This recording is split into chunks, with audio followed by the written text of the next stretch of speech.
இன்றைக்கி ஒரு எம்மியான ரெசிபி தாங்க பார்க்க போகிறோம். குழந்தைங்களுக்கு ரொம்ப ரொம்ப பிடிச்ச ஃப்ரெஞ்ச் ஃப்ரைஸ் தான். ஆனால் பொட்டேட்டோவில் இல்லை, இட்லியில். எப்படி பண்ணுறதுன்னு பார்க்கலாமா? முதல்ல இட்லி எடுத்துக்கோங்க. அதை இந்த மாதிரி நீள நீளமாக கட் பண்ணி எடுத்துக்கலாம்.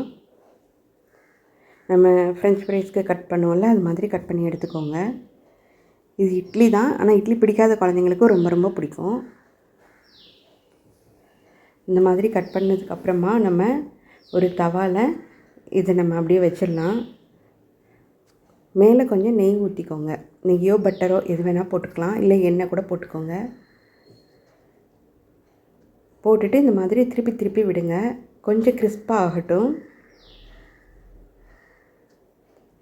அதுக்கப்புறமா கொஞ்சம் பெப்பரும் சால்ட்டும் சேர்த்துக்கலாம். மேட்டாப்பில் தூவி விடுங்க. அடுப்பை ஆஃப் பண்ணிவிட்டு தூவி விட்டுருங்க.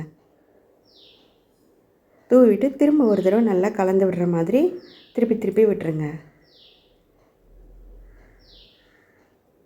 இட்லி பொதுவாக எனக்கு ஒயிட் கலரில் வராது. ஏன்னா நான் ரெட் ரைஸ் சேர்த்து தான் அரைப்பேன், அதனால தான் இந்த கலரில் இருக்குது. நான் தேன் மேலே சேர்த்துருக்கேன். நீங்கள் சட்னியை கூட சாஸ் மாதிரி பரிமாறலாம். செஞ்சு பாருங்கள், செம்மையாக இருக்கும்.